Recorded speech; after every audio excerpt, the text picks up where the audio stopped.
Thank you for joining us on another episode of Here for the Truth. I'm Joel Rafidi, and I got my co-host Yerasimos with me as always. Today's conversation tackles something many of us, and I know many of our audience, are trying to figure out, which is connecting with teenagers in this digital age. So we're sitting down today with Kirsten Cobabe, a former therapist turned family coach with over 2 decades of experience. Her unique perspective challenges traditional parenting approaches while also offering practical solutions. Throughout our conversation, you'll discover strategies for strengthening family bonds, fresh takes on education, and real talk about social media's impact on teen relationships. Now, some of what we discuss might challenge your current parenting style, and that's okay. What Kirsten brings isn't really about judgment, but really about understanding and connection. So get ready for an honest conversation that could really transform how you view the teenage years, from social media challenges to fostering real communication. This episode goes deep into that subject. So with all that being said, thank you once again for being here, and let's get into it. You are now listening to the Here for the Truth podcast, hosted by Joel Rafidi and Yerasimos. Kirsten Cobabe, former therapist turned coach, specializes in supporting families navigate the waves of adolescence. For over 2 decades, she has guided parents in learning how to listen to and talk with their teens. She engages parents in personal reflection, embracing their evolving role and understanding the teen brain. In recognizing this unique stage of development, she helps parents to bridge the widening gap with their children, creating timeless bonds. Through compassionate guidance, intentional strategies, and a tailored approach, Kirsten empowers families to pilot these pivotal years with deeper awareness. Her work is not just about addressing immediate concerns, but about lighting the path to a more empowered future, ensuring that today's challenges become the foundation for tomorrow's brighter relationships. Kirsten works with parents, teens, and the entire family with a holistic lens, starting with what is already working. Kirsten, thank you so much for being here for the truth. Thank you for having me. Absolute pleasure. One way we always like to dive in with first-time guests is we kind of want to explore your personal hero's journey a little bit. Like, what were some of the pivotal, transformative moments in your life that kind of led you down this path? The most catalyzing moments, yeah. Yeah, absolutely. I think about my origin story and don't have the most succinct way to talk about it because it feels so layered. And like many of us have, events that happened to us when we were young that obviously shape who we are. For me, I actually decided as a teenager that I would help people raise their teenagers, but didn't want to have children of my own. So this is a sort of unique part about me. There's a lot of parent coaches and therapists that really have that mom lens, and I sort of work from a different area where when I'm with you, people that I work with, they're my family, and your kids are my kids, and we're all connected in that way. And it's really special. And I think about that decision was really important, and I think it does help me be able to bridge that gap that you spoke about in the intro, because I can see both people very clearly. And as a young person, I was always able to tap into the energy that I was around, and I always knew when there was something else happening. What was hard for me as a pretty sensitive kid was I wasn't getting clued in, I wasn't given the information, so I was having to decipher it. And then I was learning to not trust myself or the people that were raising me. And so one of the things that's so important in my work that I carry from those moments of my own childhood into the work I do is being really open and transparent and clear, of course, in the most age-appropriate ways. And within that, that's one of the best ways that I see that I can bring what I went through into the now to support families and actually being with each other, because a lot of the problems, we're creating them by not being clear, not being honest, hiding things, thinking we shouldn't feel the way we feel, or having an expectation that's just ridiculous. So anyway, some of what I went through as a young person, I was so lucky. I grew up on a farm. I had lots of freedom, but I also had too much freedom. And I really leaned into getting that positive reinforcement from school and teachers and all that indoctrination shit that we're unraveling right now. And thank God that's unraveling. I'm so grateful for the people that have spoken truth with me over the years and have been really clear and honest, because there are some bubbles that need to be popped, and they're school. Some of them are parenting, how we do this. The stages of development are so key. And so grateful for the nature I received and that strong foundation that I get to return to. And Yeah, I remember being young and just knowing this is not the way to do this. I remember being a young person thinking, no offense to my parents, they did the best they could, but there was a lot that could have been more supportive, Yeah. engaging, and I guess, honest. so more specifically, like what are those things? Yeah, the things that happened. Well, Well, the both things things that that, happen. yeah, the things that are not, that were not right, the things that you sensed were wrong in the way that I guess you were raised. Yeah, the things that were not, the things that weren't supportive to me, the things that were wrong, the things that didn't help were, um, I didn't have a clue what was going on ever, right? So I had this beautiful freedom, this farm, this lots of time to play and be with nature. I had no idea what was coming next, right? I, again, was fortunate to have my grandparents next door and cousins and all this beautiful community. But there was never this, and here's what we're going to do next, or feedback for myself and my sister of how, of that we were even witnessed or seen or acknowledged. So it was very much that permissive, uninvolved parenting style that we know is even more damaging than the more abusive kind, because at least that is, I see you, there's some attention, I care enough to at least engage. I'm not promoting abusive behavior, obviously, but we know that the more uninvolved kind leaves children going, am I even here? Do I even exist? And do I matter? And so I remember feeling that. And what it manifested into was anxiety. I had skin issues for a long time. I was just incredibly anxious. And then the people that did give me feedback were teachers and friends in school, which was lovely. However, when we don't get that from our primary caregivers in the way that we all deserve, and it doesn't have to be 24/7. It's not like it actually doesn't take that much. We know that now. But when we don't have that, we're looking for it in different ways. And for me, it ended up later in life manifesting into a really unhealthy relationship because I was getting all of that I missed out as a kid. And it was, I mean, incredibly impactful, obviously. And I can see now the roots of that. It's just so obvious where this comes from. And so my work is, it's deeply meaningful, and it's not about me in the sense that I'm in a wounded way trying to support families. It's very much an integrated approach where I see what their cracks are and what those openings are, knowing that they're very important, even if they seem really small. And there's a way that we can actually first just acknowledge them. And that's, I mean, sometimes 90% of it is being aware of what is happening. And that's where my parents went wrong. The awareness was so low, just in their own worlds, maybe survival mode, maybe me mode. It's hard to say. And I think a lot of people right now, I'm not the only one, waking up to kind of what was going on then and what did I really need and how can I bring that to the world, whether it's through my own parenting, supporting other people, or giving it to myself. Yeah. Would you say that quality over quantity is the most important in terms of, like you mentioned it before, like, okay, so your parents could be around you all the time, but are they really present? Are they really connected? Are they really listening to you? Versus, let's say, one parent or two parents are working all the time, but when they are with you, they are so deeply connected and attuned to you and present for you and hold you in a sense. Absolutely. Yeah, absolutely. I even think about that, especially in the teen years, but definitely even in younger years, because children, all of us, our first language is energy. It doesn't go anywhere. It's never gone. And that's where we begin. And so you don't have to say, hey, I'm here with you necessarily. Maybe for some kids, they just know.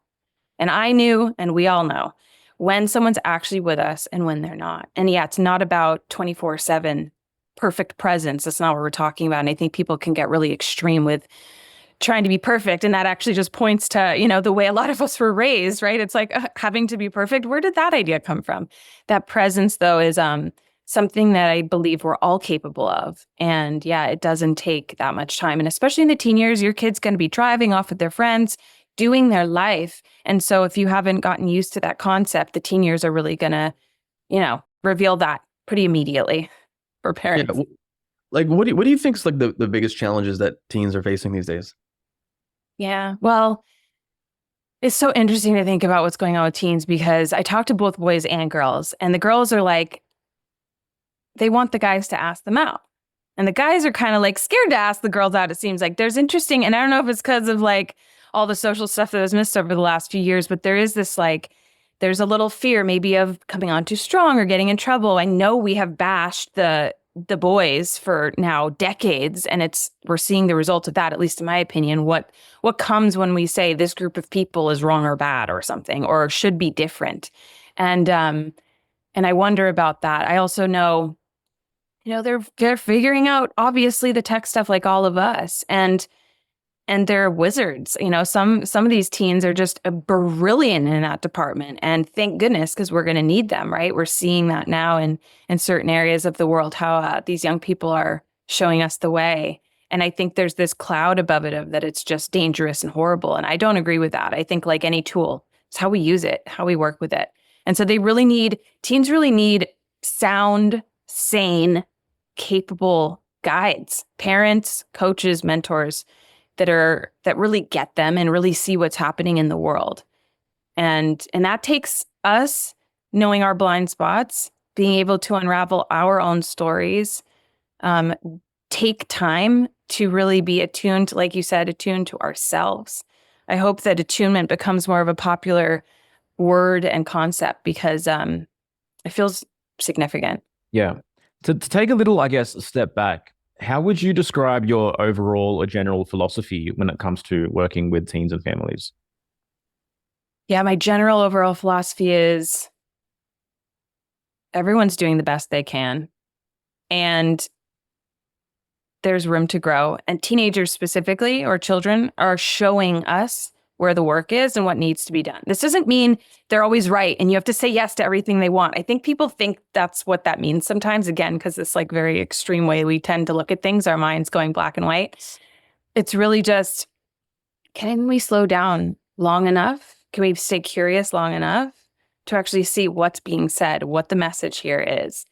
And so yeah, listening. That's why I say talking with children, listening to children. It's not because I want you to be a passive, permissive parent. It's because they're actually telling you everything that you need to know. And I'm here to help people decode, decipher, and understand what that is, because it's really hard sometimes, and we all know this in our closest relationships, to not have a cloudiness. Keeping our lens clear is so critical, and sometimes it's just not. Yeah. Do you think there's pressure, and maybe this is just like the way things have been going for a while, like for parents to be like, I have to be my kid's best friend, as opposed to like being their parent? Like kids need containment. Like they need potentially some boundaries. Like, I just feel like this, oh no, whatever they want, I'll just say yes to everything. And like, I think it's doing a much more of a disservice. Like my parents, I come old school, like Greeks, my parents born and raised in Greece. They came to this country. Now, I don't agree with everything they did, but there's some things where I'm grateful for. Like I felt held. I'm happy. I felt like there was a little bit of discipline there where it was like, hey, I needed to understand like certain boundaries, as opposed to like being raised as like some feral child, which again, I think there's some benefits to that too. I don't want to just go into extremes, but I just feel like very often we see something happening in the world and we disagree with it, and then we go to the complete opposite, and then we go, oh, maybe this isn't fully working either. So like, how do we have this kind of healthy integration of opposite worldviews or opposite ways of looking at things so it can be a little bit more balanced? Yeah, it's all about the middle approach. We do this. We see this in so many parts of our culture, the pendulum swing. And my paternal side's from Greece. I love that connection. Oh, nice. Oh, yeah, cool. and I remember that my grandfather, it was never harsh boundaries or punishment. But I knew the container, right? And I think you're right. I think often we'll swing, or we'll think that discipline looks like harsh and punishments and maybe even yelling and all this stuff. No. Actually, true discipline, we think about even the word, is more about disciples. So like being someone worthy of being admired. Mm-hmm. How do we create that sort of dynamic with our kids? And actually, they're just ready and geared up for that. They are wired to want an amazing freaking relationship with their parents. They're waiting for their parents to get on board with that. They're ready. And they do need to have some sort of container to feel safe. All humans do, especially when you're small, because you are just like falling out of your body all the time, right? And if the adults just don't even have an edge, then that's very intense and can feel very scary. And it's not about extremes. It's that middle path of love and limits, structure and freedom. And if you do enough of that proactive, preventative, front loading stuff. It's already set up. And so that's another big part of my work is, okay, you're turning 13 in a year. How do we want to design like the beginning of your teen years? Or you're about to drive. Have we gone over kind of what the world's like when you're a driver? Not because you're 16 and bad and you're responsible, because for all of us that drive, these are some of the things we have to know. Yeah. We just assume sometimes, especially with teenagers, they're taller than us, or they're, they look like adults, or they are driving. We think they know a lot, and they do. They're incredibly smart, and sometimes they know way more than us in certain areas. And we have to both prepare and protect kids. That's why they have parents. And their psyche is still being developed. Their consciousness is growing and evolving. Like, they're more apt to maybe not be able to see both sides of a situation. In some instances, they're more kind of like, okay, this is what I believe. Like, this is it. And it's like that happens, I think, over time. And I think this is where parents and adults, if they've done their work, can see things in a certain way and go, okay, listen, like I get what you're coming from. And, but I mean, I don't have teenagers, but I was a teenager at one point. So yeah. No. Those times. It's true. It's like there's a big they can get quite fixated on something. They're also trying on new things. Who am I? And all that stuff. And it's an evolution, and we need to allow space for that evolution, and we need to also keep them safe within that evolution. Yeah. And because their brains are not fully developed until mid-20s. At least that's the most modern research around it. And it doesn't mean great things can't happen when you're 22, but also how do we walk side by side? How do we guide them as they step into these new parts of themselves without it having to be, I don't know. It's interesting to see how our culture sort of encourages them to just know what they, I guess, want to do or where they're going without it being connected to any true authentic part of themselves, right? It's like we don't have these coming of age rituals anymore. And so kids are just like, and maybe they don't even have parents at home, or, who knows, all these different circumstances. And they're just like, what can I grasp that's steady and sturdy here as the world's going through so much change and whatever. This is a mess and that's a mess and they're a mess. And so they deserve that. They need that. It's like being that, that harbor while they're storming. A lot of the teen years are stormy. Oh, yeah, definitely. Well, what are the most common challenges that the people who reach out to you for support are dealing with? Or what are the most prominent reasons that people would come to you? Mostly it's parents that are concerned their child is like a sociopath because they're talking back and being rude, right? And which is like all this common behavior that actually we can dive deeper into why that's happening, because it's actually incredibly important, I think. And then also school refusal is just rampant right now. And I'm impressed actually by it. You mean that they don't want to be in school? You're saying like these teens are like, fuck this shit, I don't want it. Like, I'm out, I'm done, this is pointless. And so both of these, and this kind of extends on what we were talking about earlier. What are the biggest things teens are up against? They are up against this world that's changing. Our education system's obviously just abysmal in so many ways. And it doesn't mean it's not working for some people, right? There's the type A people that have great teachers and it's awesome, like great, amazing. I'm never trying to push anyone in a direction that's not their direction. And there's an increasing number of teens that are just like, yeah, fuck this. This is not working. I have to ask to go to the bathroom. I can't eat. I'm learning bullshit. None of it's true, or it's not even appropriate, or I can't go outside. Like, what is going on here? This is my whole childhood. It's been inside with these, no offense, but often not inspiring adults. Yeah. That don't live inspiring, healthy lives. Like, who's going to look up to that? That is the opposite of that disciple conversation that we're talking about. And very often not psychologically healthy adults that are doing the teaching, because they're also products of our academic system. And we look at how that's shifted in the last few decades.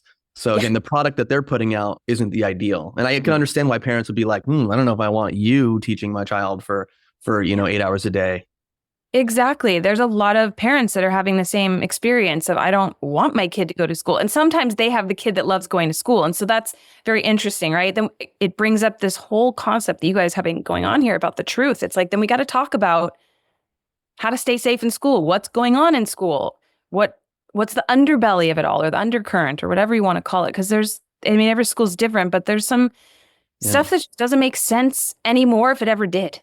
Yeah, and there are some rites of passage that happen, that like when we've experienced, like going into school, being in these environments, like, being rejected by a girl or a boy, or, being made fun of, like whatever. Some of these things happen that like shape you. And then how do you deal with those? And how do you, um, react based on these experiences that you're having that add to your growth, that like have the opportunity to build self-esteem when you're faced with these challenges. So again, it's not a one size fits all. And again, each individual is a different being as well. Like, I mean, I don't know if you're not familiar with us and our work and our podcast, I don't think, but like I'm a big student of human design, which is this esoteric system of knowledge that really like highlights your individuality. And so, some students might do better with a little bit more structure and discipline. Other individuals might need more of that freedom to explore and imagine and be creative. So it's we can't just go, okay, everyone's going to go through this indoctrination process. You all have to go through grades K through 12 and then go to college and then do this. Like, we have to honor the individual. And then even within families, like one child to the next child to the next child, there's differences there. So how do you navigate that as parents? Exactly. And even that one child goes through their own, right, evolution and shifts and changes. I love that you brought up human design. I often look through the lens of even Enneagram, but also human design is so helpful, right? Because these are just archetypal patterns. These help us understand what we're looking at. It can depersonalize it, even though it's actually going super into the personal. It's like, here's the information. Here's what we're working with. What does this kid need? And of course, no teacher teaching a classroom of 30 or 40 kids is going to be able to do that. It's just unrealistic, no matter how awesome or not awesome they are as a teacher. And so obviously, it's set up for a different time. It doesn't make sense anymore. Maybe it did then.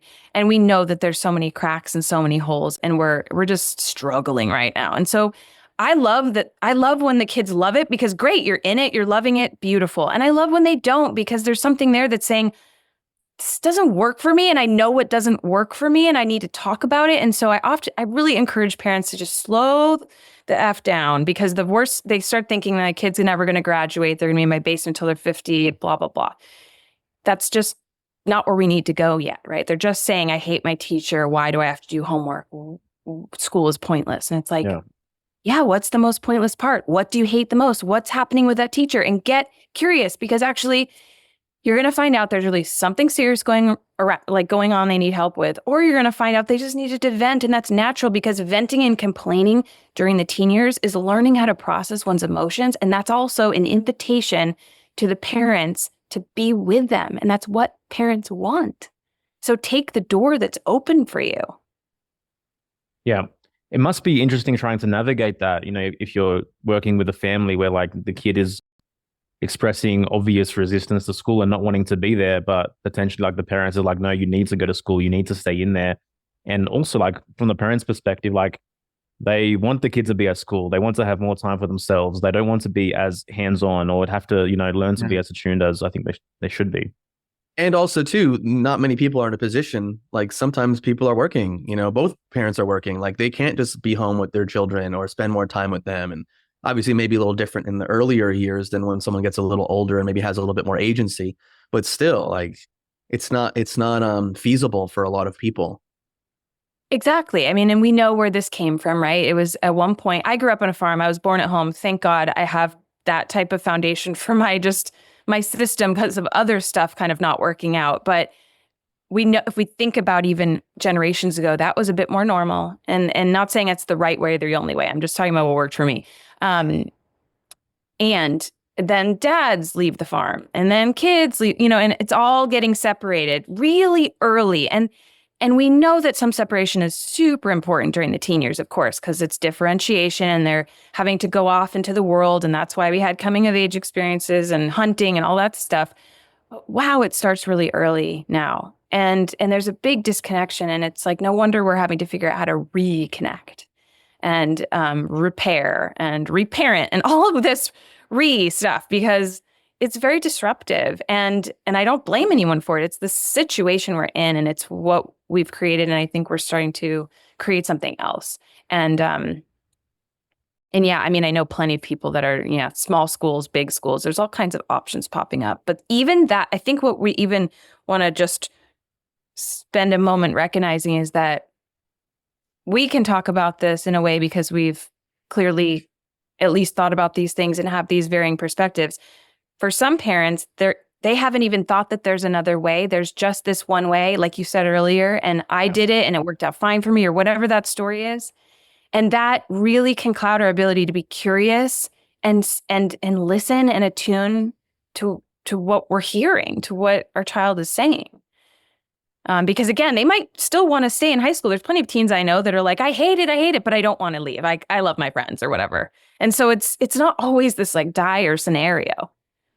And if it is, you want to know about it. And the way to do that is to quiet down your insides for just a little bit. Doesn't mean detach from your inner knowing. It just means pause long enough to be curious about their perspective, what's going on over there. Now, a short break from the episode. If you're resonating with today's conversation about authenticity and personal growth, you're probably someone who knows there's more to life than just going through the motions.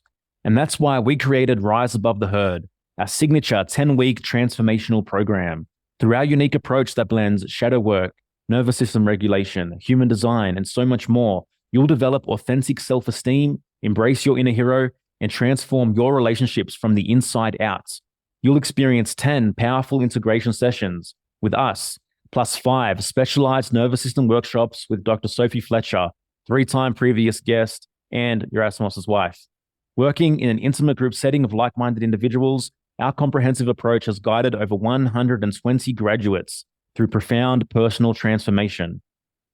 Now, you might be thinking you've tried other personal development programs before. This program is for those who are sincerely ready to engage in the next step of their personal evolution. As our graduate Jess shares, I've literally spent hundreds of thousands on personal development. This program has been the most transformational by far. So this is your invitation to join our final ever live round of Rise Above the Herd, starting March 4th. Enrollments are now open with only 10 spots maximum available. This is your chance to step into a more authentic, empowered version of yourself.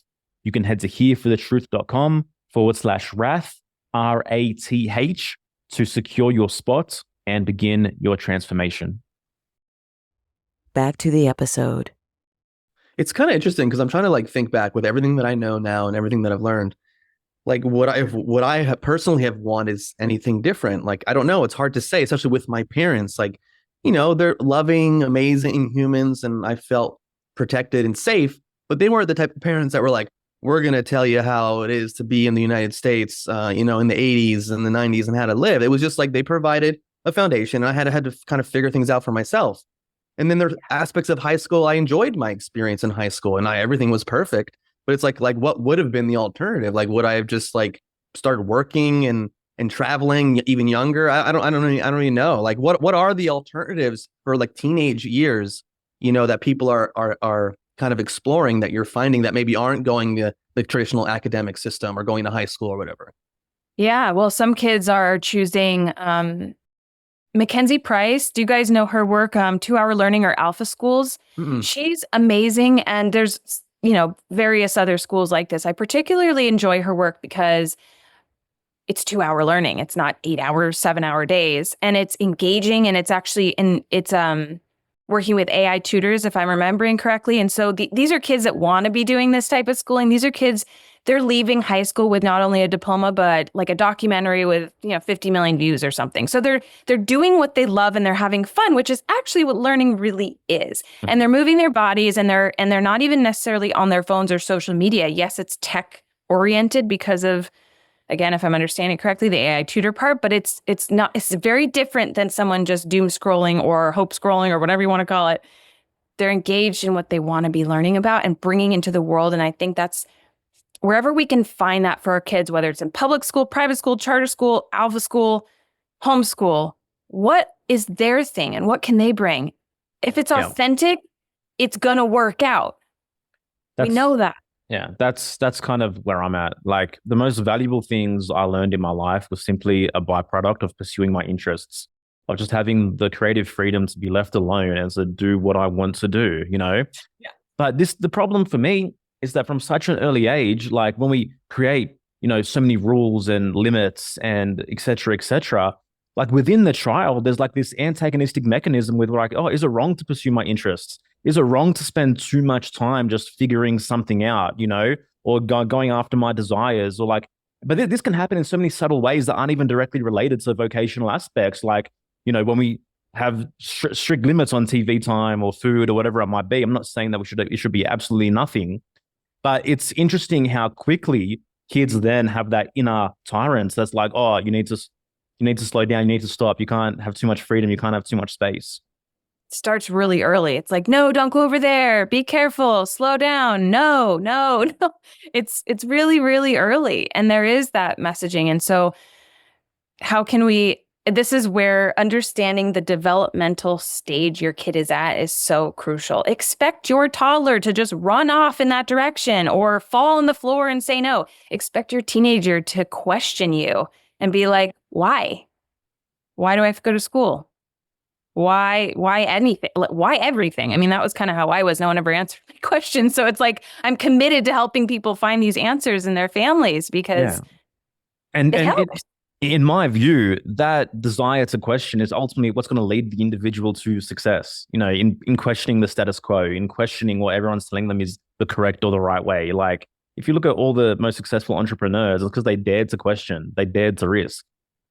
Yeah, and they were ridiculed often for a while before everyone, caught on, right? It's like, that's how it works sometimes. And we're all, the studies about our genius, right? We're born genius. And then by whatever age, it's like only 20% left are genius. And it's because it was educated out of us usually. And not necessarily in school, maybe at home, maybe just, it could be any circumstance. But we hear no enough. We hear you're wrong enough. We hear you're not okay as you are enough. And then no wonder people think they need to change or aren't good enough, right? And so it's really like the bad behavior, in quotes, that we see of children is this mirror of the adult, in my opinion's, quote, bad behavior. And what I mean by that is, like, if you're not thinking ahead, and you're not going to do it perfectly, I'm just saying, like, if we're not thinking ahead, if we're not proactive, if we're not front loading, if we're not prepared for what's about to come or what we're even in right now, we're going to see things that we're going to be surprised, we're going to be frustrated.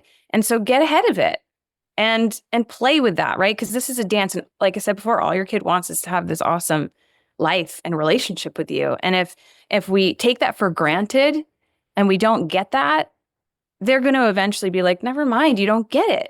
Yeah. And what damages the relationship more than anything else, in my opinion, is over time, we accrue in the child's mind that dad or mom is a gatekeeper of my interests, not a supporter of my interests.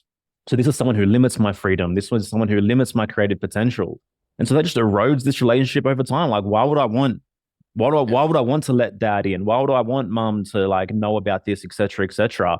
And then just develops this environment of secrecy and hiding things and, needing to, Well, and even just this desire, like, oh, I'm going to go to the farthest college to get away from my parents. And then I'm going to go do my own thing. Like, like there isn't that again, connection in the way that I think maybe a child would want to connect with their parents and have that connection. Yeah. For me, as much as possible, like, I want to be someone who augments my child's interests. And like, I want them to think as they grow, dad can help me with this. Dad's a fan, right? Yes. Yeah, he gets me. He sees me. He'll, like, even if you don't have to know the answers, even it's that he's curious with me. He sees me, right? And he'll help me figure it out. I mean, what a great role for dad. It's like, it's just so original and beautiful and what dads are made for. And, one just kind of more silly or potentially common example these days is I have a lot of girls that are really into makeup and skincare and all this stuff, right? And so often parents want to reject that. Like, they shouldn't be like that. And it's superficial and it's expensive and all this stuff. And I'm like, this is the doorway. Again, just like they're complaining, just like whatever else is coming up. Go into it with them. Yeah. It can become a conversation about non-toxic skincare. It can become a conversation about self-care. You can do the process with them. You can go shopping with them. Like, there's so many spaces to connect with that interest alone, no matter what you think about it. Get out of your own way. Yeah. Get out of the way of that connection. Curiosity has to be at the foundation. Like if your child's bringing something to you, instead of telling them, asking to get more information, to be curious about like, Yeah. oh, why are you into this skincare? You know, Yeah. like, why do you feel like you want to like, you know, explore these different colors and wear this different makeup? You know, it just feel like it could go deeper there. And I think this issue we're dealing with is just a general psychological issue that we see beyond just childhood. It's the projection of you need to think, you need to act the way I think, and act. You know, we Yes. see that in the political realm. We see that obviously with parents. And then what's the underlining element of that? It's very often people who can't sit with maybe their own fear or their own vulnerability or their own unokayness or not knowing, you know, and it's like, no, I must be certain. I must tell them what to do and how to act. Well, that's exactly what I was thinking. Like, how much of the rejection of your child's interests is just a projection of your own fear and your own lack of self-trust and self-agency? And so it's like, you know, if you don't trust yourself to go there with anything, how can you give them that opportunity?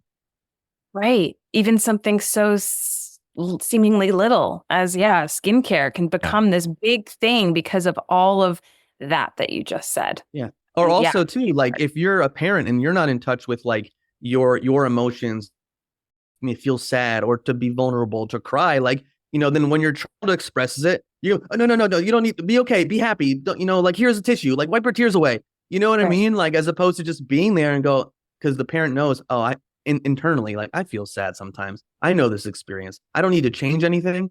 I don't need to like shoo it away. I don't need to judge them. I just need to be there and present and let them cry in my arms if need to be, without even having to offer a solution. Yeah. You know, I think about that even just as a man in partnership, and the lessons that I've learned over the years is like, I want to go into fix it mode.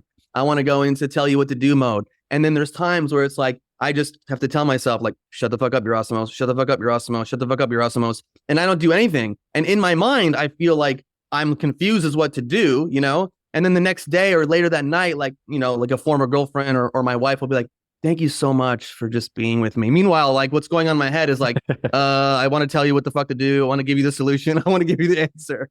You know what I mean?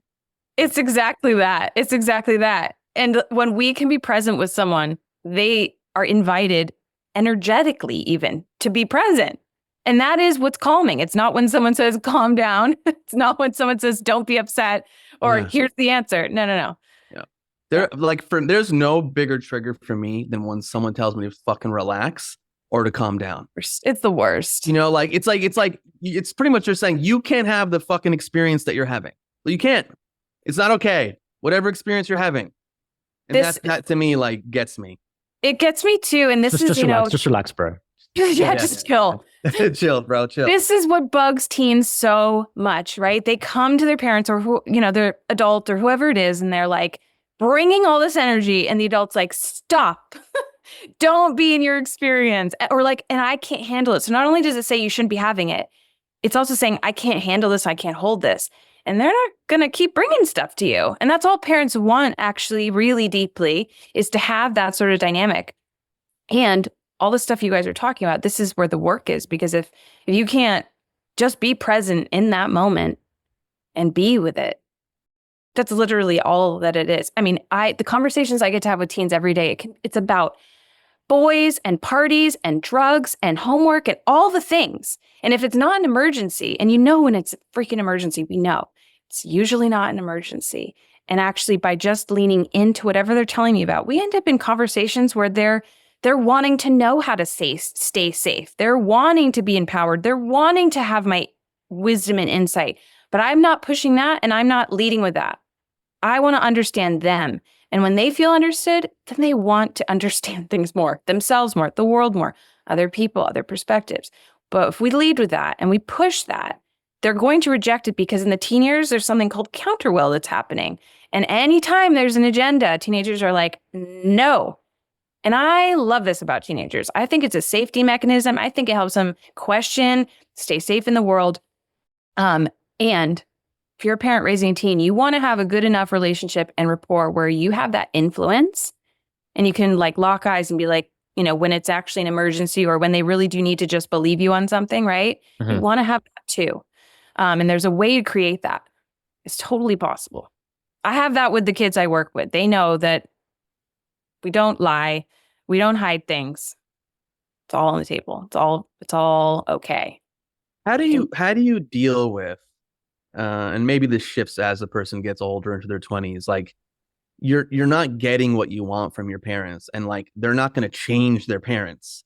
You know what I mean? Like I have to bring it back to a personal example. Like I have this thing where I go, listen, you don't need to tell your parents everything, because like my parents are old school Greeks. They have a certain level of, well, my dad passed away last year, but they have a certain level of understanding. And so if I bring maybe it's say a certain problem to them, or I'm a little bit more vulnerable, they're not probably not gonna just sit there with me. Like my mom's gonna be like, you okay, no, no, no, could I, no, could I, no, could I, you know? And it's like, okay, at some point I go, listen, mom, you provide these things for me, and I'm so grateful, and I love that. I'm not maybe saying that to her. I'm just saying like, cool. But like other things, if my mom asks how I'm doing and I just happen to be in like a really rough day, like it doesn't always serve me to go to vomit all my stuff out to my mom, because she doesn't know how to hold it. She doesn't know how to handle it. And so maybe I have other people that I bring that stuff to. So feel free to share your thoughts on that.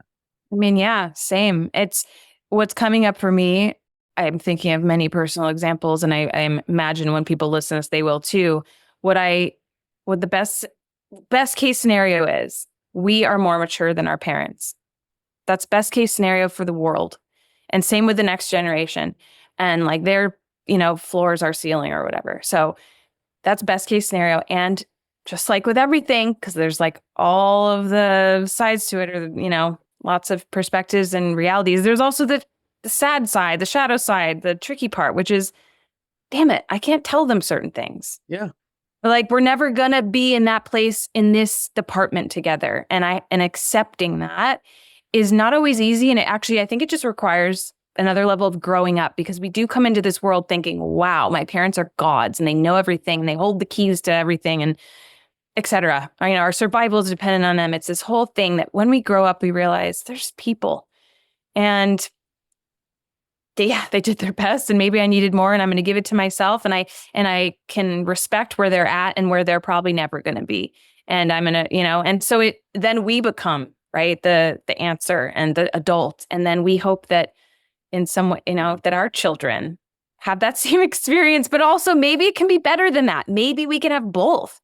I'm holding space for that. Maybe we can have that sort of deep connection and have our kids be more mature than us. Yeah, me too. Yeah, I'm holding it too, It's I think what's really important in that is like the parents like deeply understand the individuation process, and to foster the environment and the circumstances for that to take place in a real way, while in not having to be from a motivation of rebellion, or having to be from a motivation of fuck you dad, fuck you mom. It can be mom and dad are holding me and kind of letting me go, letting the ropes go, showing me the way. Exactly. Yeah, it doesn't have to be. When it gets to that place where it's so rebellious, or F you, fingers in the air, like never going to talk to you again, it's like, wow, what did we miss? Was there not enough space? Because now this kid is like, I have to take all the space. And so this is going back to that, prepare yourself, know what to expect, understand child development, true childhood development, and what is about to happen and what you're stepping into, so that you can really guide that. Yeah. It's not very respectful or honorable to the child to think that they have to figure it all out. I mean, yes, there's some great parts about figuring stuff out. I figured out a lot on my own. It creates a lot of independence and autonomy. And there's a balance. There's a middle road. Yeah, I definitely had to figure things out on my own, because especially there's the language barrier, like immigrant parents, like there's benefits, I think. And there's just like, even now, like my parents they don't really know me or get me and all the things that I've done in my life and my experiences, because there's just a limit to what they can understand, So, and I had to come to a place of acceptance of that over the years. All right, bro. It's a podcast, not a Yerasimos therapy session, dude. Come on. Listen, bro. People learn by hearing personal stories. I'm messing with it's you. Actually so similar to my story. I mean, it's what I'm experiencing this with my parents, and I've, in the last maybe 10 years, really realized, oh gosh, they actually don't know me at all. And they don't actually ask about things in the way that I wish they would, because I am such a deep thinker and deep feeler and love to know about other people and their experiences. Also, I know that when you know about someone else, you understand them and why they are the way they are. And also, isn't that what we would think we would want our parents is to, for me, why have a child if you don't actually really want to know them? But that's my perspective, right? And not everybody has kids in that way and with that light, or maybe they do and it just looks a little different. But I totally get it. I totally resonate with you. It's very interesting to see just, the patterns, the parenting patterns. Yeah. And it's like, if you're at some point, and again, this probably goes beyond your teen years, you get into your 20s, like, it's like that definition of insanity, keep doing the same thing over again, expecting different results. Like, if you're behaving and acting in a certain way towards your parents and like there's no shift or change, like, it's on you. It's on the person that I think has, let's say, a higher level of consciousness or maturity to adjust and to change. You can't expect someone maybe one or two rungs below you on the ladder in a certain area to be the one that just like automatically comes up. And so, I think that brings more peace in your life when you go, listen, like, this is what it is. This is reality. I don't need to keep pushing. I don't need to keep trying to stick like a round peg in a square hole. It's just going to cause frustration. Yeah. Right. Like so many, I guess, boys and men, it seems as though if they didn't get that proper attunement and their parents or their dads in particularly weren't curious, like a lot of their motivation unconsciously is like still trying to prove their worth to their dad or to, get their dad to be curious or to make him proud, etc. How do you ultimately like resolve that? Like, how do you come off that kind of hamster wheel? Oof, yeah.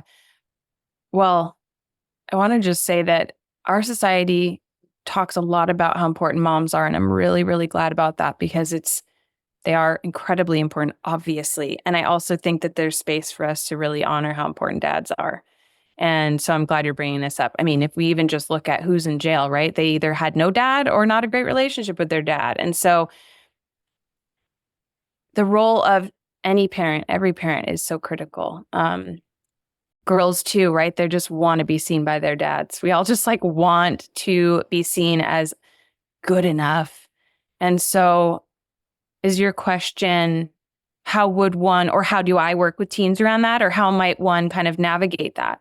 Yeah, I'm curious when someone like kind of wakes up to the reality that, holy crap, my entire motivation is just trying to prove my worth to my dad. Like when you have that realization, like how does one begin to like kind of reconcile that and kind of a reclaim agency instead of having these like unconscious motivations, which, obviously aren't coming from the most authentic place. You think that happens though in the teen years, or would that happen more afterwards? No, I'm saying afterwards, but the foundations are set in that period, right? Yeah. Well, and maybe these are great conversations actually I have with teenagers who have some daddy issues, so to speak. Yeah. We do talk about this stuff with the teens that are mature enough, old enough. We get to go there, and it's awesome because actually I believe that awareness of it is one of the biggest parts of the journey. Even just being able to see that and know that is like huge. Then the rest is at least like, okay, now I accept it, or I'm going to see a therapist, or I'm going to reparent myself, or I'm going to realize that my true dad is the universe, or whatever like works for you, know? Yeah. And then start to question all your beliefs, all your choices. Who am I dating? Or, if you're a girl and, are having trouble dating men or whatever, right? And this does come up, and the teen years do extend into the 20s because of the brain stuff. And so I do have girls that I work with that are struggling with dating and who they're attracting and who they're attracted to. And then I also have boys that want more time with their dads and who want their dads, like you said earlier, to be part of the thing they're into. And so I fortunately get to work with the whole family and inviting that and welcoming that and talking about these concepts and maybe baby stepping into some of that. If someone's already out of the house and then it's, I really do think that acknowledgement of it is such an important big piece. And the rest is really like, I'm going to try this. I'm going to question this. And I'm going to get some support with someone like a friend or a therapist, somebody that can talk about this. Because I think people, no matter what we're talking about here, but any of those big epiphanies, realizations, or, we pop our own bubble somehow or something happens, we really need sometimes some other people around us to hold that because it's not easy waking up. Yeah, totally. Is sex as taboo today a topic between teens and their parents, as it was, I guess, 15 years ago, you know? Yeah. Right. Yeah. I don't remember talking about it with my parents. It depends on the family, but given how in our face everything is these days, it's really, if you're not talking about it, I'm not sure, if you're a parent not talking about it, I'm not sure why you're not taking all the opportunities, because it's just everywhere, visually, auditorial, all the ways, right? And so that conversation can actually start way before the teen years, and it doesn't have to be cheesy and doesn't have to be uncomfortable. It's really on us as the adults. It's not uncomfortable with the teens that I talk to when they're talking about, whatever happened. It's really natural. And I really think that that's because of the dynamic that has been created and the foundation that we have created together. And also there's something different about talking to a parent about it, especially if the parent's uncomfy. A lot of teens just deeply care about how their parents see them, obviously, and don't want to disappoint their parents. So sometimes teens will want to talk to their parents about things, but they don't know that their parent's going to be a good receiver. And so this is where it's really important for parents to be really upfront about that, model that, offer that, initiate that, create that. Because I don't know any teens that don't want a relationship or some guidance. They just don't want lectures and all that, because it doesn't really work. It's not fun. So what have you noticed? Obviously, you mentioned earlier that there's this ubiquitous nature of sexuality and even ease of access of pornography. How is that impacting teenagers? Because it's I was a teen in the early mid 90s, the internet wasn't what it is today. So it's hard to even fathom what children with developing brains have access to, and how that impacts their sense of self, how that impacts their physiology, how that impacts their relationship to others and the people they go to school with, and boys and girls and boys. You know what I mean? It's just it's kind of mind blowing, and I'm not really around it, so I don't really know the impact, but you are. Yeah. So it's so interesting, because when I pan out, I have lots of, there's of course personal experiences and conversations I've had with people and overarching themes. And when I pan out, it's this realization that, well, first of all, this stuff is traumatic when you see too young, too fast, all that. I mean, it shouldn't, that's just if we can protect children from this stuff, we should be, because childhood is brief and it should be full of innocence. Yeah, and losing joy. innocence so quickly these days. So quickly.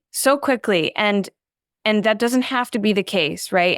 And we got to talk about the stuff ahead, and we got to prepare for it, and we got to protect. And it's not about shielding from the truth. This is actually about preserving a very sacred time in life that's foundational for the rest of life. Yep. And then we go into the teen years, and that is all natural, of course. Hormones are changing, all that stuff. We want people to want to be engaged with each other. This is healthy, if done safely, and all that stuff.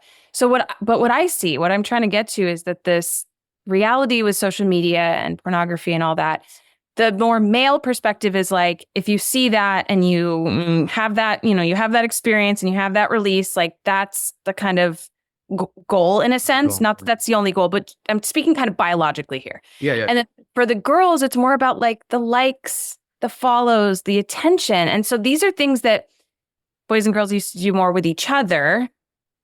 Yeah, as they're getting older in age-appropriate, consensual ways. And now it's almost not happening because it's happening online. Yeah. Those needs are getting met, if that makes sense, without each other. And that's what's so sad for me. We know that, gosh, what is the recent statistic? It's 75% of males 18 to 25 have never asked out a female in real life. Something like that. It might be a little different, but it's high. Yeah. And so you're getting the fix. You're getting that fix. And so you think I guess, and so very, very generally, less sex is happening amongst older teens these days. That's my understanding. And it doesn't mean that makes sense. Yeah. I mean, of course there's gonna be pockets where there's more, and there's still connection. Thank goodness human beings, our spirit and soul cannot be stifled, and that cannot be squashed. However, it's going through an interesting experience, I think, and recalibrating a little bit. And all that this stuff can do is bring us, hopefully, back to what's really true and what's really real, and that we do need each other, and that human connection, there's like nothing that can replace it. We have all these great tools, and I love them personally. I'm not against them. They are supplemental. They are not replacements. Unless, if they need to be in for some reason that, helps someone create some skills or something. But yeah, it's interesting. I know that they actually want to be connected to each other. Girls want to be asked out to prom. And I hope that, boys still want to hang out with girls too. I've talked to more girls than boys just because I'm a female, and I do think that it's important for the boys to have some positive male role models in their life beyond their dads, and also like throw a basketball around while you're talking. Like the sitting and talking in this way is harder for young boys, and it should be. They're wired very differently, and to expect them to, sit and have a coaching call. Some boys it works great with, but plenty of them do that all day at school. They're sitting all day and they're being told they're like bad and wrong for not behaving like girls who are often more able to sit all day. And so, we're going to lots of different directions now of just what's happening with this generation, but. Yeah, no, it is wild to see. I just remember even over the years reading articles on like how like there's major like issues in Japan of like people aren't getting into relationships, they aren't getting married. People are getting that again, that fix through online. They're getting that extreme forms of pleasure. So it's like the delayed gratification isn't, they don't want that when they can get instant gratification and like flood their body with these sensations and these chemicals, again, this was like maybe over a decade ago. I remember reading an article on pornography that like you have these like young kids. We're talking about like 10, 11, seeing the most extreme forms of pornography that like their first girlfriend, let's say in their early teens, they can't even get aroused because it's like you've seen all this stuff. So just like, to be honest, I just remember even being like an early teen and like, kissing my girlfriend. And I'm like, whoa, this is amazing. Whereas like they're not having that kind of that rite of passage because they have access to this extreme forms of like of the pleasure and the dopamine that they're getting from like the ease of access on the internet. Exactly. Yeah. But is there, obviously there would be, but like there's something in the entire dynamic and the relationship between the parent and the teen which leads to an increase of this want and this desire to pursue taboo stuff online, et cetera, et cetera. Like to some extent that's filling a void, I think. Oh, you mean like the teenager might be filling the void that from within the home? Well, if a teenager is compulsively seeking out porn or seeking out taboo stuff, like there's got to be an underlying reason for that beyond, everyone that has access to the internet is just going to scroll across this kind of stuff, I have something to say in this, but I want you to say you. No, go ahead. I'm curious. No, I just feel like I hear what you're saying, but I feel like, let's say for us, for instance, we're older, we've done certain levels of personal development work and conscious work, we have maturity, and I guarantee you, we probably don't put our phones down in certain ways, and we quote unquote know better, and so it's like, I feel like a parent can raise their child as well as possible, but like this shit's everywhere. And it's playing on you in such a primitive way that I'm on my phone a lot, but I'm not fucking looking. I'm not seeing porn. No, I'm not talking about porn. I'm not talking about porn. I'm just using an example of just like something that gives us a feeling that we know better. It still impacts us. So these are young kids. They don't have the developed brains. Like if they just see something, like their friend could be like, "Hey man, come check this out." Okay, they just want to fit in and get along, and then they see it, and it's like, whoa, what the fuck does that do? But depending on the developmental attunement, it's going to be a different response on the teen that sees something, right? And then they go, I can go intentionally seek this out and seek this out, as opposed to, I'm 12, 13 years old. Hey, mom and dad, I saw this thing. What do you think about this? And having a different experience and a different evolution and relationship with that. I hear you there. I just don't know if it's as black and white, personally, but. The way that addictions evolve is obviously very much so connected to how someone was raised, I think. No doubt how we're nurtured is essential, and our nature matters too. And what you're both saying makes sense to me, because it's like, imagine the difference in coming from a home where you have all the protections on your phone, but yeah, your friend shows you something. But if you tell your dad or your mom, you might get hurt or in trouble, or something bad might happen. Mm-hmm. Even though you didn't seek it out, your friend, there's that experience that could happen. And then there's also an experience where maybe your parents have already told you about what's online, what you might see, how to handle it, that you can always come to them and tell them no matter what you've seen, and they're going to listen to you. Those are very different experiences. And I don't know if that kind of touches on what both of you were saying, because yeah, I mean, it's less desirable too if someone's like, we know that the taboo and the no, you can never ask that question or watch that thing, or that becomes very exciting. So how about we just have honest conversations with each other, especially if you're raising kids, about, hey, in the world of technology, here's what's true for all of us. And here's what's different about it when your brain is 12, 14, 16, 10. Yeah. I just think, and this is a bigger conversation and something that I've been contemplating, is that like, it's like we put every single thing on the parent. Like if your kid doesn't turn out perfectly, it's because you were a shitty parent, not realizing that like this soul has its own journey to go through. Like you literally could have been like read all the books and done everything that you said to do and been open and like had to be attuned to your child. And there may be shit that fucking happens. Yeah. You know what I mean? It's like, so that's where I'm kind of coming from. And well. then Like, that's on you as the parent to have, the self-awareness to be like, I know I genuinely did the best I can. I know I genuinely did my best to cultivate a healthy relationship, have healthy agency. And I don't need to guilt and shame myself because something happened, Totally. I'm not talking about the parent now. I'm talking about like the impact that something could have on a child, which goes back to my initial statement, is that like you can do the right things, and yet your child, because it's its own soul, its own being, is going to have the experiences that it's going to have. Yeah.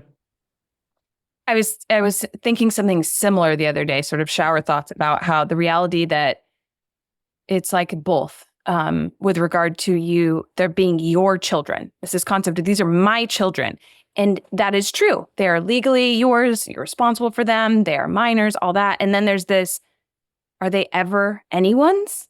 Right? Because can we ever belong to someone else, right? It's like there's the different ways of looking at things. There's the mass-centric, physical kind of earthly realm.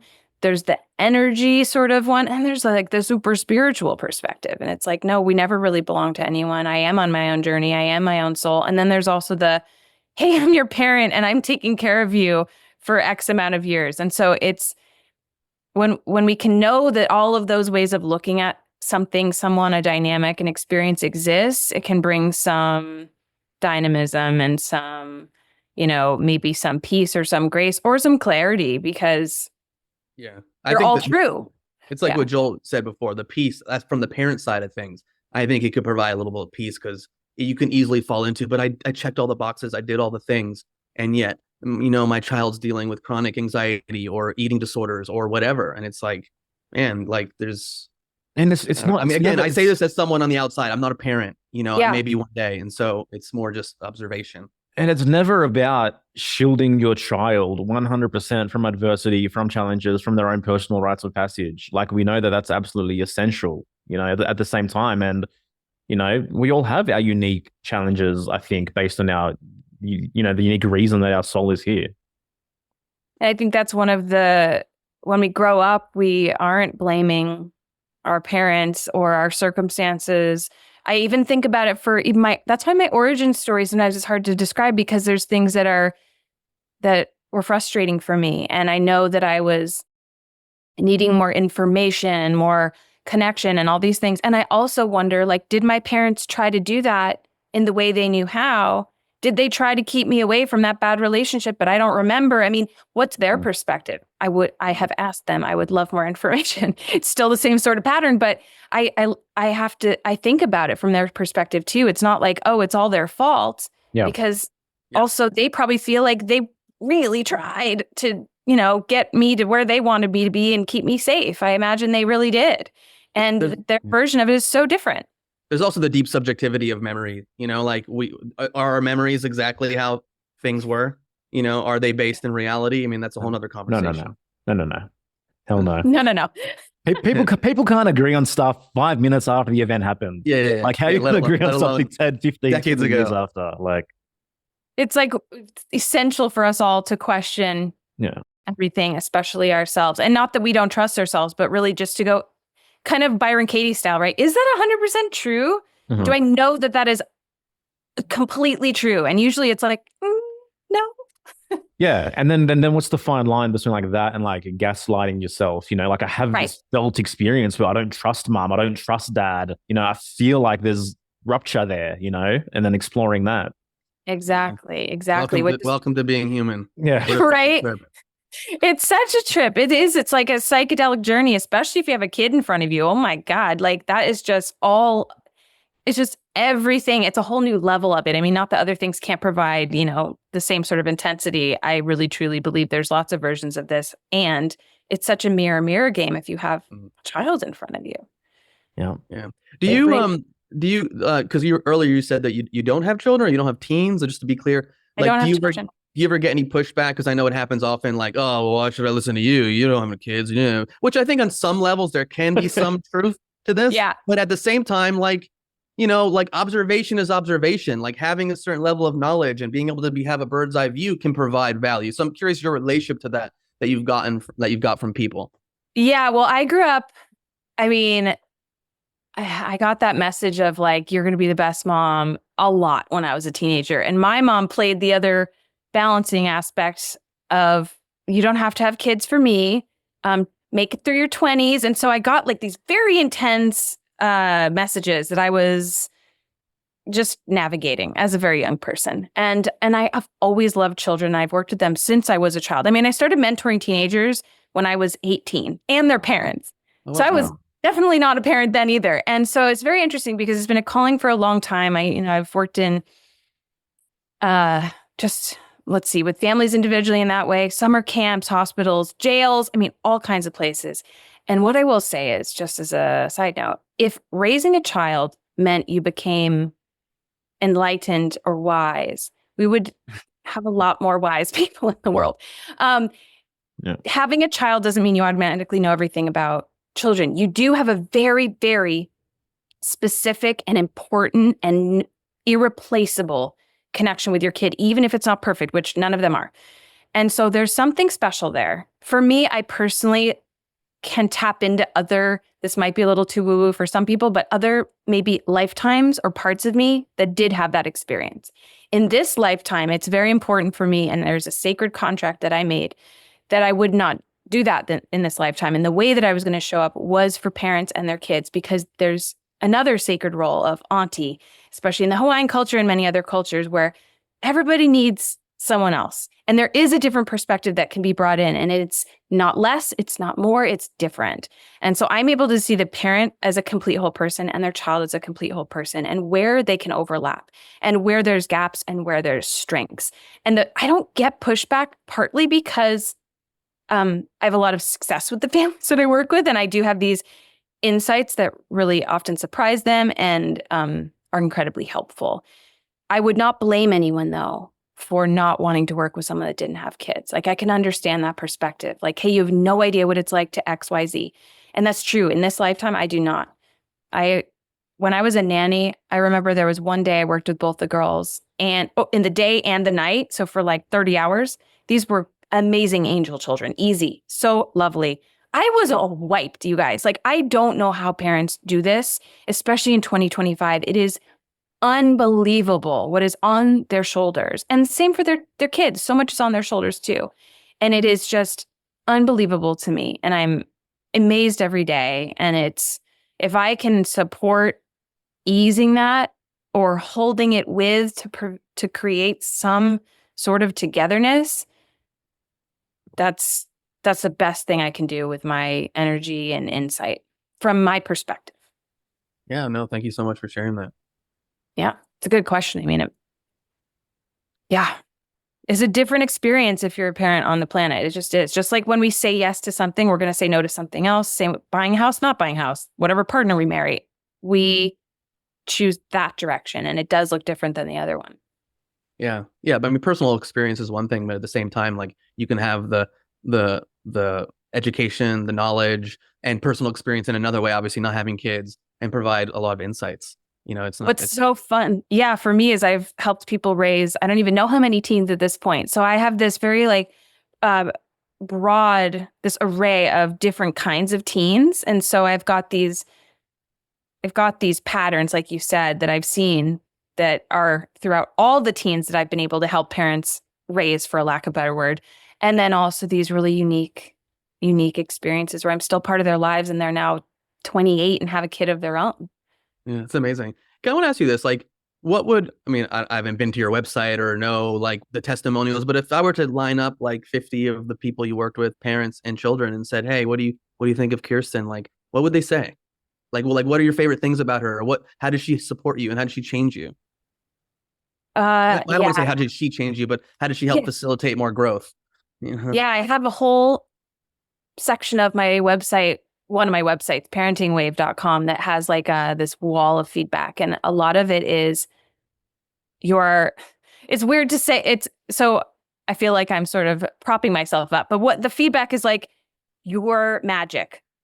Like, after just connecting with you a few times, I now have the relationship with my daughter that I've always wanted. She calls me about everything. She tells me everything, right? And it's beautiful. And there are versions of that. Like, you were the angel that I was waiting for. Stuff like this, right? It's very special for me, not because I'm like, oh, I'm so great, but because I know that every family can have that experience with their kids.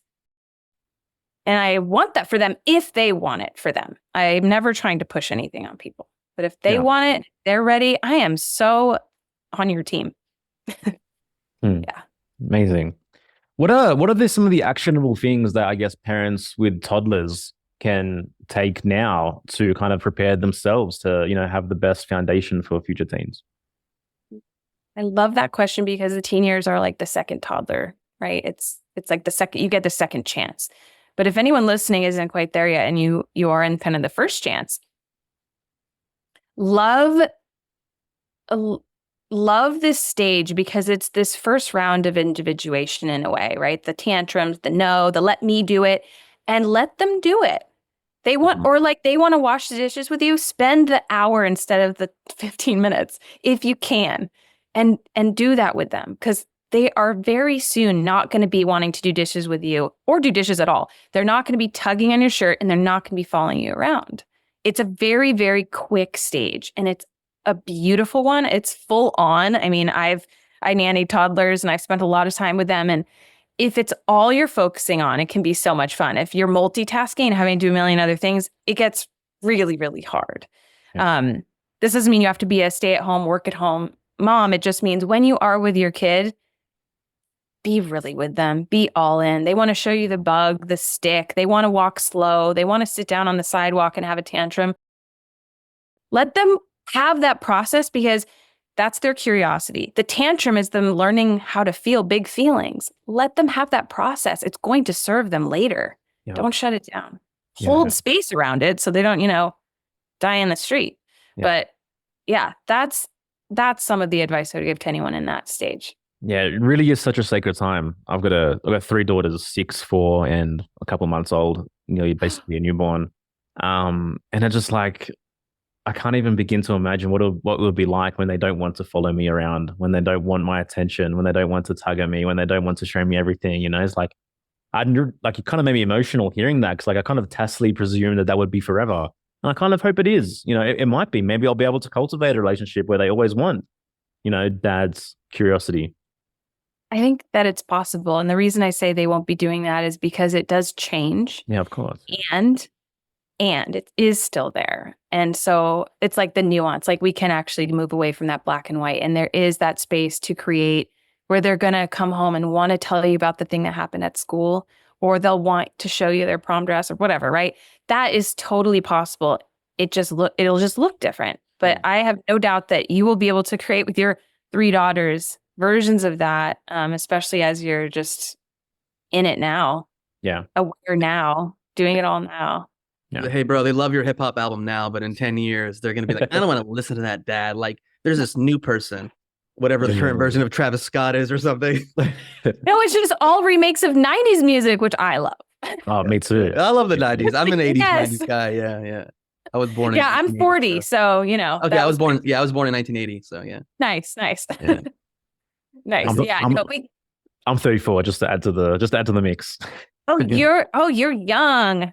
Oh, Yeah. great. Your girls, okay, they've got so much of you. Yeah, they've got so much of, not that we get old and have no energy. We can always be energetic, but hell And yeah. I'm so blessed to work at home. Both me and my wife are home. She's downstairs with them right now, and they have her utmost attention. And they know when I'm out of this office, out of this room, like they've got me as well. You know, I try my best to kind of leave my work in this room. And I don't think they're ever going to go to school. You know, that's kind of where I'm at. I think if they want to later and they choose that, sure. But for me, it's like I don't think school prepares you for life. You know, there's this misconception that school is kind of like mini life when it's really not that at all. Like things that happen in school would never happen in real life, like being bullied on a bus, being teased for what you like, shit like that doesn't happen, you know? And so, yeah, I'm just trying to really raise them with as much freedom and sovereignty and agency as possible, but with more attention, more care, more curiosity, like more hands on as a result of giving them more freedom because there's more guidance, there's more conversations, there's more interaction where it's like they need to build their own reason, build their own knowledge base. So asking the right questions, getting them to learn things and see for themselves why things work, why things don't work, why things are harmful, why things are beneficial. Like raising them this way, people think it's less work. It's not, you know, it's more, but I love it because it's more interaction, it's more connection, it's more relationship. More real. You're not like navigating some stupid assignment or some horrible test about something that doesn't even matter and that's not even true. Yeah. You're just in real life with them already. And so it's naturally going to be more authentic, engaging, and real. And that's what matters. Yeah. So much. Yeah. Yeah. It's wild to think like the things that I've learned in my life that have really impacted me, that have like influenced the work that I do. Most of it happened after I graduated from college. You know, which is wild to think because I go, okay, if you know my wife and I choose to have a child, like you're like I said earlier, sending your child for 8 hours a day for 13 years to go through this like process, and this is what you learn, where like so much juice and so much imagination and so much cool things that exist in the world that may like impact them in their day-to-day life, in their careers, they're not going to learn during that, you know, 8 hours times whatever, however many 180, 200 days of school times 13. Like, I mean, some stuff, of course. Well, 15,000 hours, 15,000 hours between K and 12 inside the school. You know what I mean? And it's like, man. We know it doesn't take that long to learn algebra. We know that. Like and also we know that what's going on in schools, depending on the school, is like very questionable. And yeah. No, you go. I'll say something after. Okay. And so really, what school often teaches, even for the kids that are type A and loving it, is how to handle contrived scenarios or unhealthy scenarios. And they're also not even encouraged to handle them in healthy ways. It's horrible. Yeah. What really hit me, Joel, when you just gave that exact number, 15,000, how often do we hear that it takes 10,000 hours to mastery? So I go, we got 15,000 hours of indoctrination. Mm-hmm. So we're becoming masterful in being indoctrinated, which is no surprise when we see what we see in the world, where everyone just goes along to get along. Everyone like just looks up to authority. Everyone just says, yes, you know, yes, politician, yes, government, yes, teacher, I'll just do what you say. So it's like we're getting trained to be masters in that level of kind of being obedient to some degree. Now, again, it's not, I'm not saying all school and every hour is put towards that. There's a lot of amazing things that occur. Yeah. I have great memories, but I mean, as a whole, as a general thing, all those hours are going towards sitting in the same chair, like hearing a bell go off, and now I'm going to move to the next school. Like it's... Yeah, man. And even like on top of that, like I shared a clip from a Tim Ferriss podcast of Naval speaking on this recently, but like, the school is such an imposition on the family's life. Like you wake up this tired kid, force him or her out of bed, like rush them to get dressed, rush them to get changed, rush them to feed them, rush them to school, rush them to pick them up. You know, like what if they had the freedom to like sleep in and wake up and be free and do things on their own time and on their own term? What if those 15,000 hours were spent, you know, in their own genius, in the mystery, in the imagination, in the tinkering, in the playing, in the figuring things out? Like what's possible, you know, with that? Yeah. That's where we're headed, I think, especially, I mean, here in Maui where I am, they're trying to push, you know, no exemptions on vaccines, for example. This is all going to, no matter what you think about that, this is just going to continue to push people into saying, never mind. And everything weird that happens or anything that's too restrictive or unhealthy, or, I mean, there's some pretty weird stuff that happens in schools. And unfortunately, like, we're at the bottom of the barrel right now in some ways. After the last few years, a lot of people left, a lot of great teachers left. And so no matter, again, what you think about that, it's just going to keep pushing us into this place where parents go, I got to find a better way. Or like, I want to be with my kid, or I need my kid to be with someone I trust, or anything else. That it's getting like smaller, more communal, values oriented instead of what's convenient. And this is where anything that like you try to squeeze a rock and like what's going to come out type thing, you push someone into a corner and we're going to see some magic come from that. I guess that's a better example than the rock. You make a really good point I haven't thought about really, which is like during the 2020 kind of years, the best people did leave. The most autonomous, self-aware, courageous, compassionate people did leave. Yeah. The system got worse as a result of pushing all those teachers out that still had agency. So this happened when I was a therapist in New Hampshire, where I'm from. And then I moved to California, got married to my husband. And I remember thinking, maybe I'll transfer my license.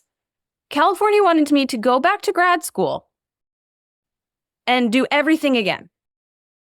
And I'm like, it's what's insane about that to me is that California has not enough counselors, not enough therapists, not enough help for their communities. Yeah. And so in their attempt to protect people, I guess, in California or something, I don't know why there's a limit on how many licenses there can be. They really screwed themselves. Because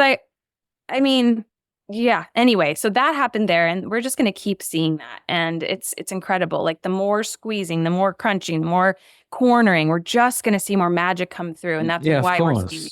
Yeah, the more creative that we're forced to be, so. Exactly. And there's California is fucked from a socio-political standpoint in a lot of ways. I live in Los Angeles County, so Well, I don't have to deal with any of that stuff, and if we do have a kid, we won't be dealing with any of that. But just to observe.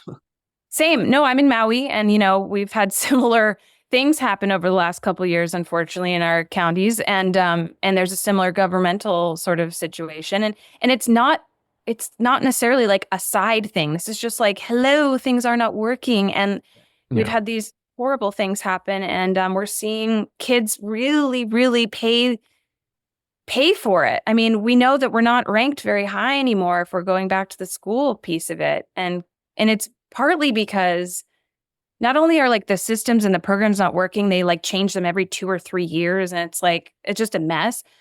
But again, how can anyone learn from someone that's not inspiring about something that they're not interested in? Like, let's get back to the reason why we're all born. We are all born to be who we are. We're born like whole and complete, also learning and growing, of course. But we have a gift to bring, and our gift doesn't have to be like grand. It might be great. Yeah. It's really to be who we are. Yeah. And we need to have people around us that see who we are and honor who we are and get that and realize that that's what matters. Not the A on the test. Who cares? That is not important. It just isn't. And we're going to keep seeing that more and more as, of course, colleges change. We're going to have, free online MIT doctors. We're going to have AI doctors, robots. It's all changing. We've got to like get with the program. And even if we're not ready or we're scared or we don't know what it looks like, we can at least accept. Yeah. Oh, you're speaking our language now. Become who you're born to be is kind of our catchphrase here at Here for the Truth. Like, it's the most important thing. We all have this unique seed of consciousness. You are one of one. There's nobody like you. There never will be anybody like you again.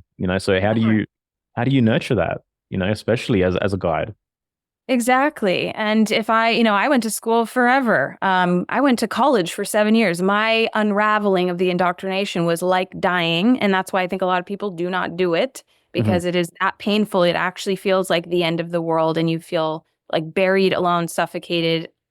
It's like, what's the point? I mean, it's all those things. Anytime you do the work deeply, anyone who has done that, this feeling. And if I think about sometimes going back to what you were saying about would I have done anything differently? The best parts about my school were always the friends I made, the art classes I was in, and when I was in internships. I mean, I worked in jails, I worked in hospitals. It was being with people, and I was already good at all this stuff. And I didn't learn anything necessarily new in my program. I just had student loans and had like a very, piece of paper. Get that piece of paper. Piece of paper and a hat. You're an expert. Kirsten, you're an expert now. And, I went to school with a lot of people that I would never want to have my kids around. Yes. Yeah. So it's not just going and getting a diploma. It doesn't mean you're actually good at that. And the testament is your life. Yeah. That shit. I think we're moving past that. The age of the authority, the age of the person, the expert. Like, fuck off. I don't have any fancy fucking diplomas on my wall. Yeah, I went to school. Yes, I've done these things. I don't give a fuck. I can literally line up 100 medically trained doctors. I feel confidence, okay, that I would be able to help other people get better, healthier, more self-confident, heal than these fucking people, to be honest. And no disrespect to a lot of them. There's some great doctors out there. And, they've been able to go through the schooling process, and they've been able to prove that they can learn and memorize and do all that stuff and almost deal with a form of trauma-based mind control. But that's a whole nother question. That's a whole nother conversation. But it's like, at the same time, like, are you effective? Okay. Like we're in a society where people feel like they're just like more degenerated, more unhealthy, more dumb than ever. So the current model isn't working.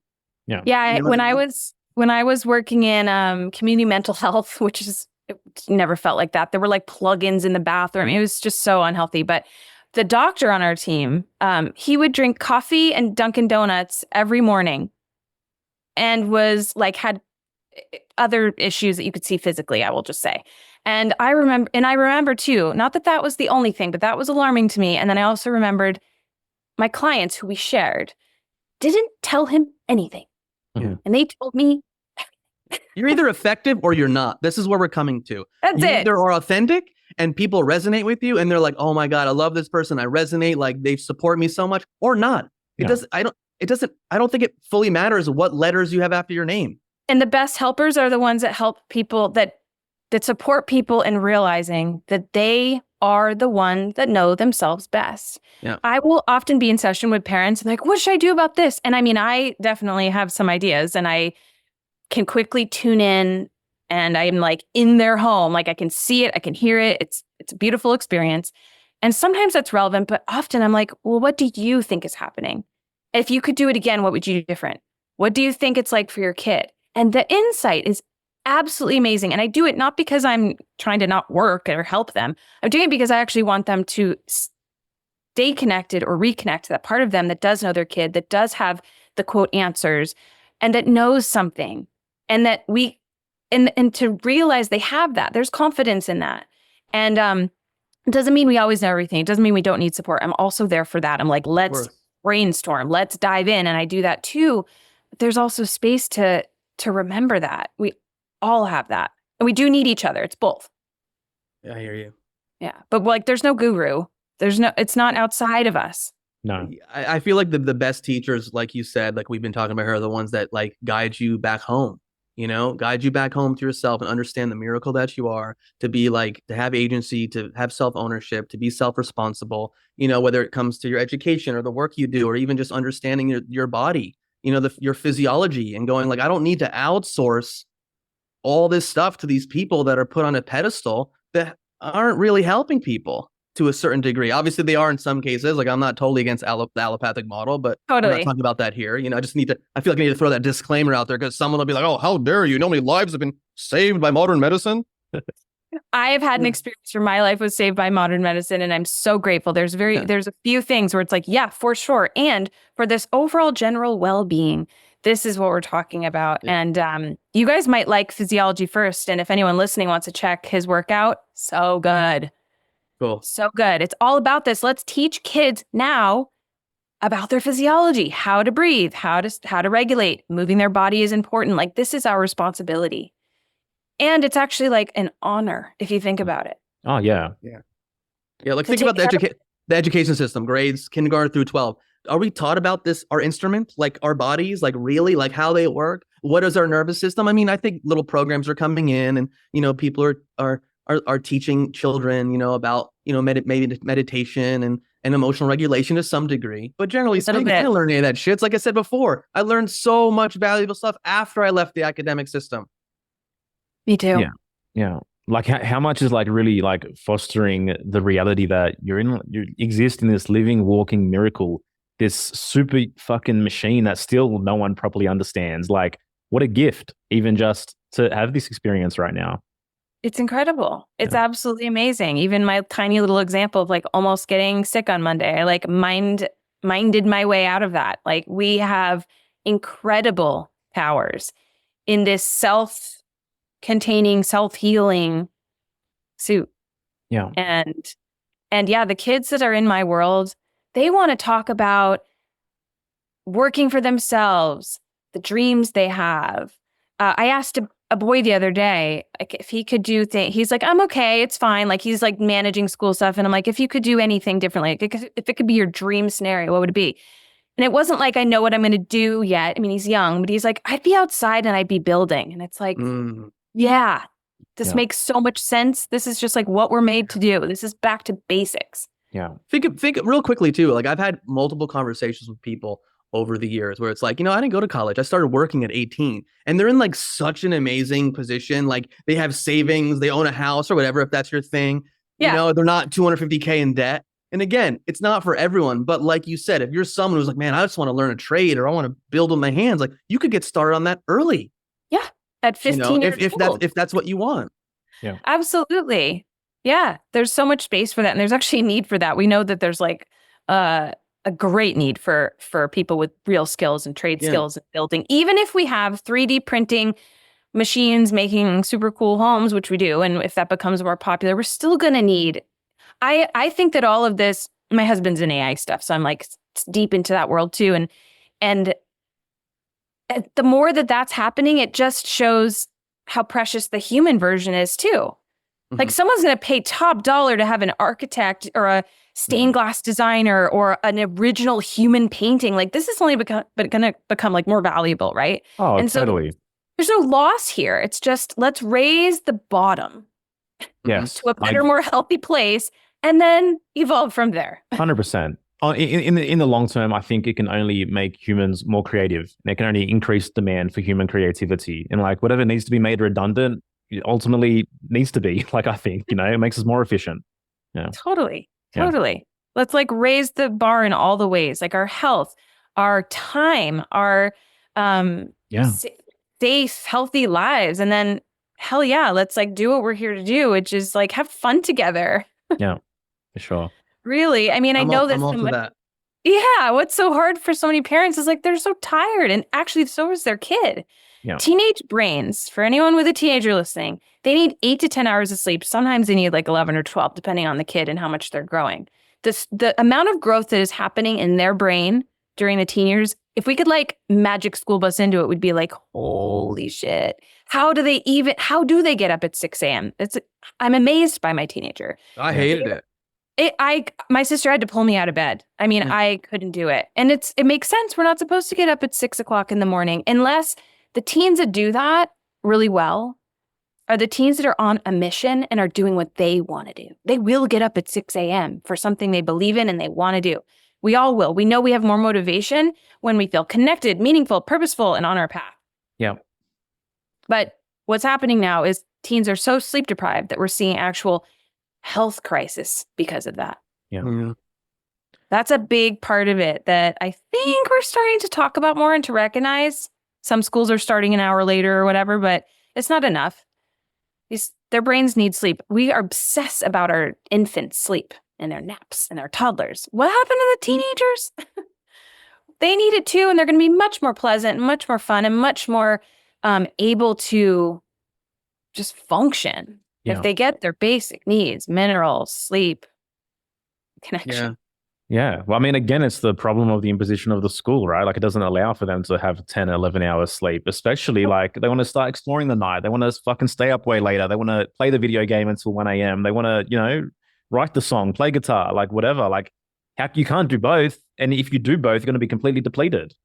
Exactly. It's such an imposition. And that's why I say we just have to, and that's why we were talking about earlier, you're having to navigate these things that aren't even natural. So are we saying that preparing teens for the world is putting them in highly unnatural and healthy scenarios? I hope not. Yeah. I want these kids to live their best life. I want them to do what they want to do in the world and follow their passions and their gifts. And school often does not promote that. Even for the type A kids, they're still like, no, I know I have to get through this to do the thing I want to do. Yeah. It's really hard, and it's a lot for parents to have to figure out on top of raising a child anyways in 2025. Thank you so much for your time. This has been such a pleasure to sit down with you for the past 90 minutes. And I got so much respect for the unique path that you've taken and your incredible wisdom, in guiding teens and, through your own personal experience as well. It's been amazing. So my pleasure. I'm so glad you guys reached out to me. And yeah, I'm in awe of what you guys are doing too. It's so critical for this, Thank you. the path that we're all on together. And I really appreciate it. And if there's anything I can ever do to support you guys, just let me know. Thanks, you so much. For anyone listening that is after support, like what's the best way for them to kind of get in touch? Yeah, people can visit me at kirstencobabe.com and they can reach out for a free 30-minute call. I offer one for every family. Some people, that's all they can do or all they need. And then I also have a parent group, which is amazing. And you can find more information about that at parentingwave.com. And we meet every week, me live, dive in, talk about stuff. It's so great. I have great guest speakers and you get snail mail from me. It's just like a tight community. Awesome. Yeah.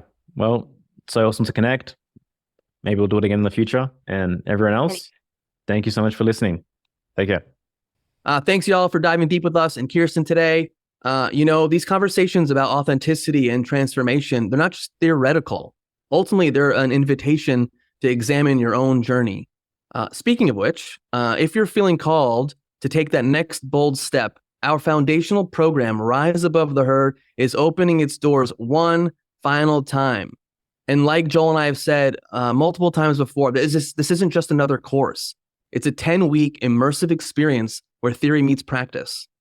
Through intimate integration sessions and specialized workshops, you'll work directly with us to uncover the parts of yourself that are ready to emerge. We've seen over 120 individuals step beyond their comfort zones and enter their authentic power through this work. And our next and final live round begins in just a few weeks, March 4th. And we're saving just 10 spots for those that are really ready to rise. So head to hereforthetruth.com/Rath. That's Rath, R-A-T-H, to learn more about joining us. And until the next episode, keep questioning, keep growing, and most importantly, keep being real. Thanks for tuning in, guys. Before you go, if you've been resonating with these conversations about authenticity, purpose, and breaking free from what holds you back, we've created something for you, the Real AF test. It'll take about 3 to 5 minutes to complete.